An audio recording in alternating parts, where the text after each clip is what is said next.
Semester exam കഴിഞ്ഞിട്ട് അവർക്ക് വെക്കേഷനാ. ഞാൻ വീട്ടിൽ പോയിരിക്കുക. വീട്ടിൽ ഇതുവരെ എത്തിയിട്ടില്ല. എന്നാ ഇവിടുന്ന് പോയത്? പോയിട്ട് 3-4 ദിവസമായല്ലോ. വന്നാ വീട്ടിലോട്ട് വിളിക്കാൻ പറയണേ. ശരി. ഓക്കെ. ആ ഹായ്. ഹലോ. ഹോയോ. ഹായ്.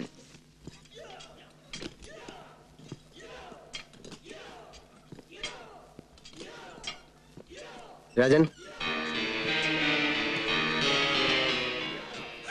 അല്ല, ഇതാര്? വർഗീസോ? എപ്പോഴെത്തി? ശ്യാം എവിടെ? എന്താ വർഗീസേ ഇത്? ശ്യാമിന് ഹോസ്റ്റലിലല്ലേ തിരക്കേണ്ടത്? എവിടാ തിരക്കേണ്ടതെന്ന് എനിക്കറിയാം. അതുകൊണ്ടാണ് ഞാൻ ഇങ്ങോട്ട് വന്നത്. ഞാനാര്?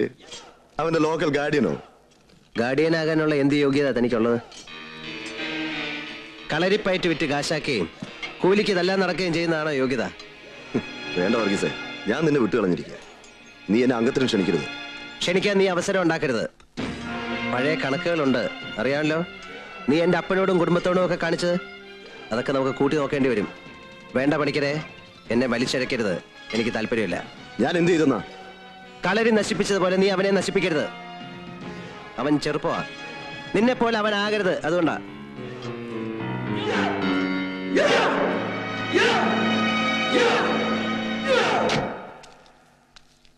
നമസ്കാരം. നമസ്കാരം.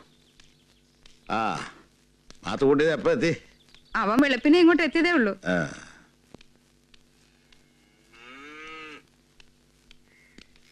എവരെന്നെ ഒരു സുമാറിലായിരിക്കുന്നേ. ഓ ഓ ഇരുന്നാട്ടെ. എന്നാ പറയാനാ എന്റെ അവറാച്ച മുതലാളി? കഷ്ടവാ. സംബന്ധക്കാര് തമ്മിലും വീട്ടുകാര് തമ്മിലും ഒരു സ്വരച്ചേർച്ചയില്ല. അങ്ങോട്ടും ഇങ്ങോട്ടും കണ്ടുപോയെങ്കിൽ അങ്കവും കുറിക്കും വാളും എടുക്കും. ആ സന്മനസ്സുള്ളിടത്തല്ലേ സമാധാനം കിട്ടൂ. കിട്ടി. ഏ ഇപ്പോഴാ ഒരു സമാധാനം കിട്ടിയ. വെടികൊണ്ട കൊണ്ട് സമാധാനം കിട്ടുന്നവരും ഉണ്ടല്ലോ എന്റെ കർത്താവേ. ആ ഇനി ഇവരെ വിളിപ്പിച്ച എന്നാത്തിനാന്ന് മുതലാളി തന്നെ അങ്ങോട്ട് പറഞ്ഞാട്ടെ. ആനിക്കുട്ടിയുടെയും വർഗീസിന്റെയും കാര്യത്തിൽ നമ്മൾ തന്നെ ഒരു തീരുമാനം എടുക്കണം. എന്റെ കാര്യം ഞാനങ്ങ് പറയാലോ. അബ്കാരി ബിസിനസ്സില് എനിക്ക് ആത്മാർത്ഥത്തോടെ കൂടെ നിൽക്കുന്ന ഒരാളുണ്ടായാലേ പറ്റൂ, പ്രത്യേകിച്ച് മദ്രാസില്. അതിനിപ്പം രാജൻ പണിക്കർ അവിടെ ഇല്ലേ? അവനെ കൊണ്ട് എന്റെ പെണ്ണിനെ കെട്ടിക്കാൻ പറ്റുമോ? എടോ, അതാ ഞാൻ ആത്മാർത്ഥയുടെ കാര്യം പറഞ്ഞത്. അത് കാശ് കൊടുത്താൽ കിട്ടുന്നതല്ല, ബന്ധുബലം കൊണ്ട് കിട്ടുന്നതാ. മനസ്സിലായോ? അതുകൊണ്ടാണ് ആനയുടെ കെട്ടിയോ വർഗീസ് തന്നെ ആയിരിക്കണമെന്ന് ഞാൻ ആഗ്രഹിക്കുന്നത്. അതിനിപ്പോ തച്ചോളി വർഗീസിന് നേരെ ചൊവ്വ കച്ചമുറിക്ക് കിട്ടാറിയോ? വർഗീസിന്റെ കാര്യം അറിയാവുന്നവരെല്ലാം ഇങ്ങനെ ചിരിക്കും. ഇങ്ങനെയുള്ള ഒരുത്തുണ്ടെങ്കിൽ പെണ്ണിനെ പിടിച്ചു കൊടുക്കാൻ മുതലാളിക്കേണ്ട ഭ്രാന്തുണ്ടോ?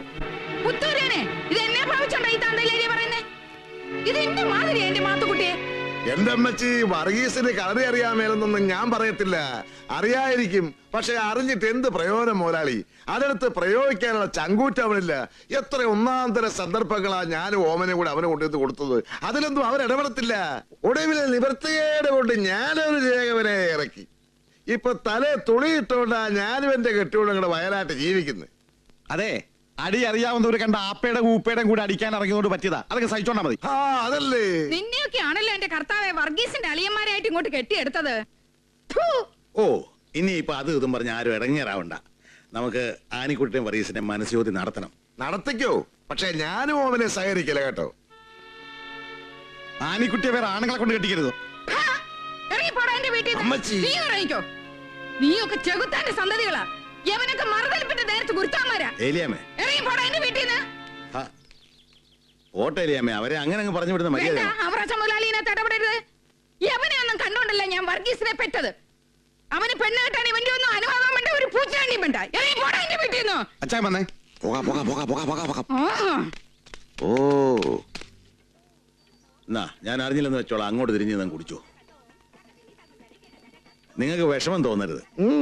ഞാൻ മനസ്സിലാക്കിയെടുത്തോളം എന്റെ അഭിപ്രായം അങ്ങ് പറയാം. ശുദ്ധ മണ്ടന്മാരാ നിങ്ങള്. വർഗീസിനെ പോലെ ഒരു അളിയനെ കൈ കിട്ടിയിട്ട് നിങ്ങൾക്ക് അയാളെ വേണ്ട രീതിയിൽ ഉപയോഗിക്കാനുള്ള ബുദ്ധി ഉണ്ടായോ? ശകലോ? എന്നാ ശകലോ? ആ ഇതായിരുന്നോ? ഞാൻ വിചാരിച്ചു ഒഴിച്ചു. ആഹാ, നല്ല സുഖം.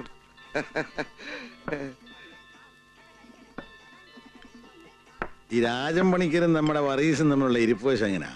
അവര് കീരിയും പാമ്പ് പോലല്ലയോ? ആ, അപ്പൊ അതാ മർമ്മം. നമ്മൾ അവിടെ തുടരണം. എങ്ങനെയാ? എടോ, നിങ്ങളുടെ കൈ കീരിയും പാമ്പും ഇരിക്കല്ലയോ? വർഗീസും രാജൻ പണിക്കരും അവന്മാര് തമ്മിൽ ഏറ്റുമുട്ടുന്ന ഒരു അവസരം നമ്മൾ ഉണ്ടാക്കണം. അത് നടക്കില്ല മുതലാളി. അവർക്ക് പരസ്പരം അറിയാം. നമ്മൾ മനസ്സ് വെച്ചാ നടക്കും. നമ്മൾ നടത്തണം. ഐഡിയ ഏതാന്ന് മുതലാളി പറഞ്ഞാട്ടെ. കളരിപ്പയറ്റിന്റെ കാര്യത്തിൽ വർഗീസിനെ നമ്മൾ നാറ്റിക്കണം. രാജൻ പണിക്കരുടെ മുമ്പിൽ അവനൊരു പുല്ലുവല്ലം തെളിയിക്കണം. എന്ത് പറയുന്നു? നിങ്ങളുടെ മനസ്സിലിരിപ്പോ അത് തന്നെ അല്ലയോ? അളിയൻ നാറണം, നാറിയെ പറ്റൂ. രാജൻ പണിക്കർക്ക് കളരി മാത്രമല്ല കലാട്ടെ അറിയോ. അളിയനെ അയാള് പുല്ല് പോലെ നാറ്റിച്ചോളും. മരിക്കുന്നതിന് മുമ്പ് മുതലാളി എനിക്കതൊന്ന് കാണണം. എടോ, അതിനൊക്കെ എളുപ്പ വഴിയുണ്ട്. എല്ലാ വഴിയാ? ഒരേ ഗുരുവിന്റെ 2 ശിഷ്യന്മാരല്ലയോ അവന്മാര്? അതെ. അവന്മാര് തമ്മിലൊരു മത്സരം വെക്കണം. ഒരു മത്സര പയറ്റ്. അത് ടിക്കറ്റ് വെച്ച് നടത്തി അതിന്റെ കാശ് നിങ്ങൾക്ക് കിട്ടുകയും ചെയ്യും, അളിയൻ നാറുകയും ചെയ്യും. ഓ എന്റെ മുതലാളി, ഈ അവസരത്തിലെങ്കിലും ഞാനൊരു ചിയേഴ്സ് അടിച്ചോട്ടെ. ഇടത്ത് ചവിട്ടി, ഇടത്തേതെടുത്ത് വലത്തേതെടുത്ത് വലത്ത് മാറി വീതി ചുരുക്കി അമർന്ന് വലത്തിടത്തോട്ട് ഇടത്ത് വലത്തോട്ട് വലത്ത് കൊണ്ട് വീതി ചുരുക്കി ചാടിക്കെട്ടി. ദേ ഇടത്ത് വലത്തോട്ട് വലത്ത് ഇടത്തോട്ട് വലതുകൊണ്ട് വീതി ചുരുക്കി ചാടിക്കെട്ടി. വർഗീസ് വന്നോന്നറിഞ്ഞു. ഇവര് രണ്ടാളും എന്നെ അവിടെ ഇരുത്തണില്ല. എന്താ അങ്ങോട്ട് വരാഞ്ഞേ? വിവരം അറിയാത്തോണ്ട് ഇരിക്കപ്പുറതിയില്ല. വർഗീസ് അവനെ കണ്ടോ? അവൻ എന്താ വരാഞ്ഞത്? വർഗീസിന് എന്താ ഒരു വല്ലായ്മ? ഏയ് ഒന്നുമില്ല.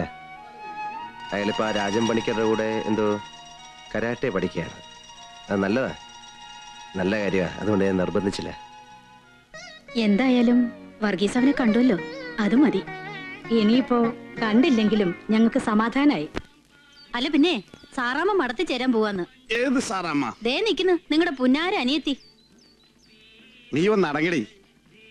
എടീ, ചെറിയ പള്ളിയിലെ പെരുന്നാൾ കഴിഞ്ഞാൽ ഉടൻ തന്നെ മറ്റതങ്ങ് നടത്തും. എന്നതാ?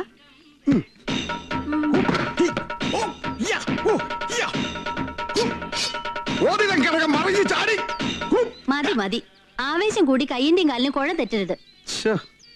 എടിയാ, മത്സരം കഴിയുമ്പോ 7 സാറാമ്മമാരെ കെട്ടിക്കാനുള്ള കാശ് ഈ പുത്തൂരാന്റെ കയ്യിലുണ്ടാവും. നീ കയറ് പൊട്ടിക്കാതെ. വേണ്ടി വന്നാൽ വർഗീസിന്റെ കല്യാണം നടത്തുന്ന കൂട്ടത്തിൽ നിന്റെയും നടത്തും. അതിനകം ഒരു ചേകവൻ എവിടെന്നെങ്കിലും തട്ടിക്കൂട്ടാം. അത് വേണ്ട ചെയ്യാ. എന്നതാടി? കോപ്പറേറ്റീവ് ബാങ്കിൽ ജോലിയുള്ള ജോർജ് കുട്ടിയും സാറാമ്മയും തമ്മിൽ സന്തോഷമാ. സന്തോഷമാണെന്ന് പറഞ്ഞ് അവൻ ഓശാരത്തിലൊന്നും നിന്നെ കെട്ടണ്ട. അവൻ ചോദിക്കുന്ന പോക്കറ്റ് മണി ഞാൻ പുല്ലുപോലെ കൊടുത്തോളാം. മത്സരം ഒന്ന് കഴിഞ്ഞോട്ടെ. ഓ എനിക്ക് തോന്നുന്നില്ല. എന്നതാ? ഇത് ഞാൻ വേണേ എന്നെ തല്ലിക്കൊന്നോ, എന്നാലും ഞാൻ പറയും. എന്നതാടി? നിങ്ങളുടെ പിത്തലാട്ടത്തിനൊന്നും വർഗീസ് അച്ചായനെ കിട്ടുകയല്ല. നീ നിന്റെ കരുനാക്കരത്ത് വീശാതെ. അല്ലെങ്കിൽ തന്നെ രാജൻ പണിക്കർ ഈ നാട്ടിൽ വന്ന് ഇച്ചായന്റെ കൂടെ പയറ്റുവെന്ന് ഞാൻ വിശ്വസിക്കുകയല്ല. എടീ, അയാൾ വരും. വരേണ്ടത് എന്റെയും കൂടി ഒരു ആവശ്യമാണ്. നാട്ടുകാരുടെ മുന്നിൽ വെച്ച് നിന്റെ ആങ്ങളെ അവൻ മുട്ടുകുത്തിക്കുന്ന എനിക്കൊന്ന് കാണണം. അത് കഴിഞ്ഞാൽ ഞാനും രാജൻ പണിക്കരും കൂടി ഇവിടെ ഒരു കളരിയിടും. ഈ നാട് ഞങ്ങൾ കിലുകില വിറപ്പിക്കും. പുത്തൂരാനും മതിലൂർ രാജൻ പണിക്കരും കൂടി ഈ നാടൻ നടക്കി വാഴുമടി ചൂലേ. നീ നോക്കിക്കോ.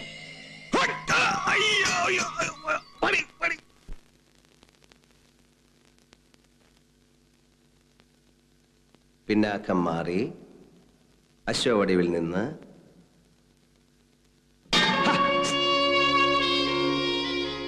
ഇയാൾക്ക് കളരി പഠിക്കാനൊന്നും അല്ലല്ലോ ഇൻട്രസ്റ്റ്.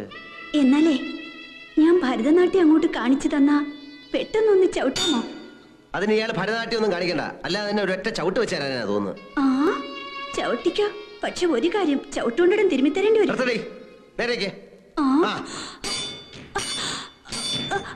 ഇന്നലെ ഞാനൊരാളെ കണ്ടു. ഇന്നലെ ശ്യാമിനെ കണ്ടു. ഞാൻ എന്നാ വേണം? എപ്പോഴാ കണ്ടത്? ആരെയാ? ശ്യാമിനെ. പറയാനിപ്പം മനസ്സില്ല. ചുമ്മാ കളിക്കാൻ സത്യം പറ. ഇന്നലത്തെ ശ്യാമിനെ കണ്ടോ? അയാളെ കണ്ട കണ്ണെടുക്കാൻ തോന്നില്ല. So beautiful. എടാ, എന്റെ കണ്ണടഞ്ഞ പിന്നെ നിനക്ക് ആരാ ഉള്ളത്? ഈ ഒറ്റാം തടിയായിട്ട് നീ എത്ര കാലം ഇങ്ങനെ ജീവിക്കും? അമ്മച്ചി ഇപ്പൊ വന്ന് ഈ കറികൾക്കൊന്നും ഒപ്പി ചേർക്കുകയില്ല. അതെ, ഇനി നേരാമണ്ണ ഉപ്പ് കൂട്ടി കഴിക്കണമെങ്കിൽ നീ ഒരു പെണ്ണ് കേട്ടെ. ഈ നശിച്ച ചെറുക്കൻ. എടാ ചെറുക്ക, ഈ പുളുങ്കരി വരി ഞാൻ കണ്ണിലൊഴിക്കും. എന്നാ ചെയ്യാനോ ഉരുത്തം കെട്ടവനെ. ഞാനും നോക്കട്ടെ. അയ്യോ നേരെ ഉപ്പേ ഇല്ലല്ലേ മോനെ. അമ്മ ചേച്ചി ഉപ്പ വേണ്ട വേണ്ട, അത് മതി. ആ എന്നാ പിന്നെ ഞാനോട് ഇത്തിരി കഞ്ഞി കുടിക്കാം. നീ ആ പ്ലേറ്റിങ് എടുത്താട്ടെ. മുടി എന്തൊക്കെ ഇതിനകത്ത്? അത് തേങ്ങയുടെ നാരാ കുഞ്ഞ്. തേങ്ങയുടെ ചുമ്മാ നാര്. എപ്പോഴും കുറ്റം കണ്ടുപിടിക്കും. അയ്യോ നേരെ അപ്പളും കറിക്കും ഉപ്പില്ല.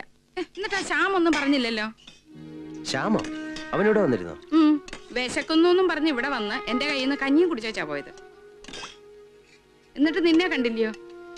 ഇല്ല, കളരിയിൽ ഞാൻ ഇല്ലായിരുന്നു. ആനിയുടെ നിന്റെ കാര്യം ഞാൻ അവനോട് പറഞ്ഞു. മതി, കൂടുതലൊന്നും പറയണ്ട. അയ്യോടി, നിനക്ക് തന്നെ പറ്റി ചെറുത്താൻ കയറിയോ? അമ്മച്ചി ഒന്നും മിണ്ടായിരിക്കുന്നുട്ടോ. നിനക്ക് വെളിയെടുക്കാൻ വേണ്ടി ഞാനിപ്പോ എന്നാ പറഞ്ഞു? അവൻ എന്നെ കാണാതെ ഒളിച്ചും പാത്തും നടക്കുന്നത്.